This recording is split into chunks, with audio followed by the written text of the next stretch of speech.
Hi guys, nakikita niyo ba to guys?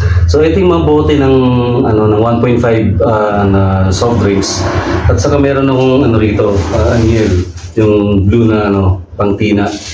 And guys, may gagawin tayo mamaya kasi minabasa ko sa YouTube, sa Facebook, saka sa base na rin sa mga chat sa akin ng mga friends ko na gawin ko to para try natin kung ma-solve yung problema ko about sa mga aso rito sa amin. Kasi kung alam nyo, kung natatanda nyo guys, nagpo-post about sa mga aso na tumatay rito sa harap ng bahay namin. Every morning or every evening, laging may mga rito ng aso. Tayo ng aso sa harap ng bahay namin. Minsan sa gate pa talaga, sa harap ng gate namin. So, yun kasi may mga nag-aalaga rin sa amin sa barangay Baybay, sa Katarman Northern Samar. May nag-aalaga ng aso na pinapabayaan yung aso sa labas ng bahay nila, gumagala sa mga kalye, tumatay sa kalye, sarap pa mismo ng bahay namin sa gate, lalo na pag morning, daming tayo lagi sa labas. Kung napanood yung mga previous post ko about sa mga aso, yun yung problema ko talaga. Kasi linis ka lang linis ng harap ng bahay mo. And itong mga dog owners na responsible, walang pakialam sa mga nila, sa mga aso nila. Hindi na nahiya or ewan ko ba kung saan kumukuha na kapal ng mga itong mga nag-aalaga ng mga aso na walang pakialam sa mga aso nila. And then pag inano mo yung aso nila, sila pa yung galit or sila pa yung responsible daw sila or ganito ganyan. And yung iba rito may nag-aalaga pero nasa loob ng bahay nila or nasa loob ng bakuran nila. Pero every evening or every morning, pinapalabas nila and pinapatay sa labas. And yun nakaka-frustrate lang kasi linis ka ng linis sa harap ng bahay nyo, then tataihan lang ng aso. Buti sana kung kukunin nila yung tayo ng aso nila or nila lilinisin. Pero hindi, ako tagalinis ng tayo ng aso nila every morning. So nakakainis lang, nakakapagod ang baho, ang dumi, and nakakadiri. So yun guys, iniisip ko kasi dito sa Northern Samar, lalo sa Katarman, Northern Samar, parang walang pakialam yung gobyerno rito, yung LGU, I don't know, sa opinion ko lang to hindi nasigaso ng gobyerno rito yung about sa problema sa aso or itong mga asong gala. Kasi pagkakatanda ko, meron nating Republic Act na 9482, yung tinatawag na Anti-Rabies Law of 2007 or Anti-Rabies Act 2007. So, matagal ng batas to pero hindi pinapatupad lalo dito sa Katarman, sa Northern Samar. Walang halos nag-asikaso about sa mga stray dogs na nasa kalye. And guys, may nag-post up sa LG ng Katarman regarding doon sa dog pound na gagawin nila na through the committee chair na si Konsehal Tiberio, Ramon Tiberio. So, gagawin ito this coming November 10 at 3 p.m. So, bahala ko umatin talaga kasi gusto kong yung mga ko sa kanila, mga concern ko about sa dogs. And dapat kasi matagal ng inaano nila yung problema to about sa mga aso sa kalye. Dami talaga lang sa Katarman, sa bayan mismo. Makikita mo sa mga barangay, ang daming aso talaga na gumagala sa kung saan. Minsan pupunta sa street, matakot ka kasi ang dami ng kukumpulan na aso, baga habulin ka or kagating ka. And yun, and nakakasawa na rin kasi ang dami ng, hindi naman lingit sa kalaman dito sa Northern Samar na marami ng, or lalo sa Katarman, marami ng disgrasya sa motor or marami nang namatay na tao regarding sa dog na biglang tumatawid sa kalsada or kinagat, ganyan, or basta na disgrasya sa kalsada, biglang tatawid yung aso sa kalye. And gusto ko sanang i-dare yung LGU ng Katarman na talagang na to, kasi bago na yung mayor namin dito, si Mayor Diane Rosales. So gusto kong i-dare yung LGU ng Katarman na sana since gusto na maging city ng Katarman, sana maging isa to sa project nila na pagtuunan ng pansin, patupad yung batas kasi may batas na regarding sa dogs, sa stray dogs, sa anti-rabies law. So implementation lang talagang wala. Dati nag-implement sila pero hindi nga skogon nga. And implement sa una din wala rin. Barangay din, lang beses ko nang nakausap yung kapitan namin dito sa barangay na si Kapitan Hilda Diano. Sabi niya, may ginagawa naman silang action dito sa mga stray dogs na nag-ano sa barangay namin. Pero dati may ginagawa sila, nanguhuli sila, pero ngayon wala na.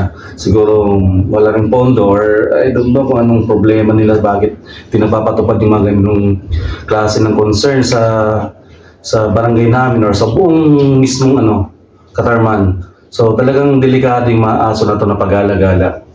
And yun gagawin natin guys, kasi minabasa din, may nag-chat din sa akin about sa pwedeng gawin para ma-repel yung aso rito sa pagpunta-punta rito sa sa harap ng bahay namin. Sabi nila, mag-ano ka ng tubig dito sa container, then lagyan man anyel. So ito, gagawin natin. Then ilagay sa labas kasi effect daw nito, parang natatakot yung aso dun sa kulay ng ng anyel or I don't know kung anong rationaling to. Bakit ganito yung So ito, bumili na anyel din, ilalagay natin dito. Yun guys. 2, 4, 6, 8, 10, 10 to. And ilira ko sa labas to mamaya.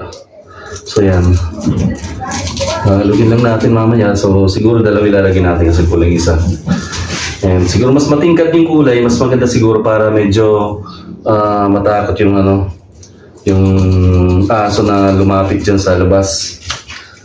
And yun, nakakasawa din talaga ng every morning mag-ano ka ng nila, ng pupo nila, ng tahi nila. So meron na rito ito yung pang ko ng tahi ng aso, ginaganon ko. Inaano ko sa semento kasi nila pwedeng lagyan ng tawag doon, buhangin. Kasi yung ginagawa ng barangay dati, every morning, dati nung kasagsagan ng nila na naglilinis sila ng barangay, nilalagyan nila ng buhangin. Kasi mas lalong dumudumi kasi, mas lalong na yung kalat na pag umulan na, kumakalat lalo. So ganito siguro guys, ito na. So pupunuin lang natin to guys, lalagyan natin lahat and ilira natin sa labas. Ano natin kung talagang effective yung ganitong pag hindi. Kasi guys, may nag-ano nga sa akin, may nag-chat sa akin, sabi niya, ba't hindi mo lasunin yung lagyan mo lason yung pagkain din mo sa aso.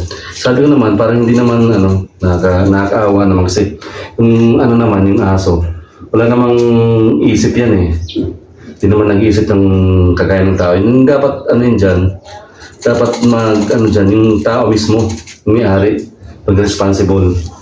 So, kasi sa ibang sa ibang barangay, yung naglalaso ng mga aso. So, ayoko naman gawin yun. Nakakaawa naman yung aso. And yun, saka hindi rin naman hindi rin naman makatao rin na maglasong ka ng aso. So wala namang alam yung aso dun sa kapabayaan ng ng mga owners, ng mga responsible owners, dog owners. And nakakaano lang kasi itong iba kasing may-ari, hindi rin nag-iisip. Basta lang mga pag-alaga ng aso, pag-agalain sa labas. So anong silbi ng pag-alaga ng mga asong yung aso mo nasa labas? Then pag ibang tao binato or magipag-away pa sila pa yung galit. And minsan ako kasi dito hindi ko na pinapatulan ko na lang.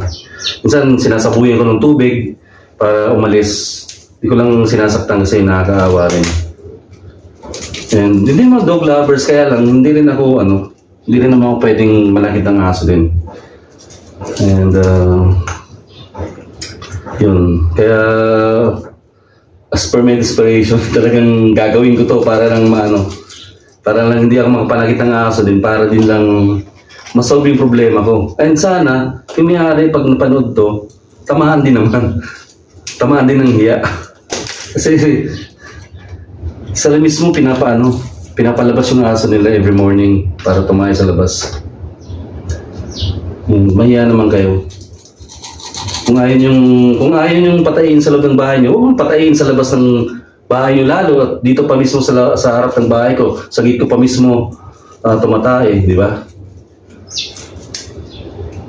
Tabla naman kayo ng hiya. Diyos ko naman.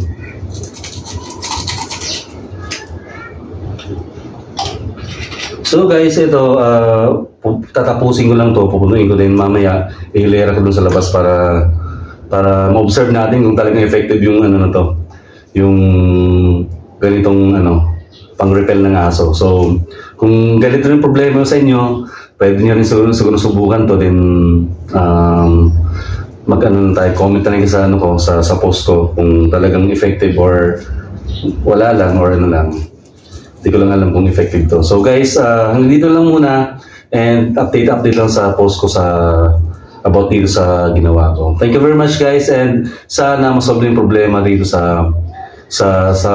about sa dogs dito sa Northern Samar, lalo lang sa Katarman and sa Barangay Baybay. And sa November 10, atin daw sa public hearing nung LG ng Katarman regarding sa dog pound na gagawin nila. Thank you very much guys, and God bless sa ating lahat guys.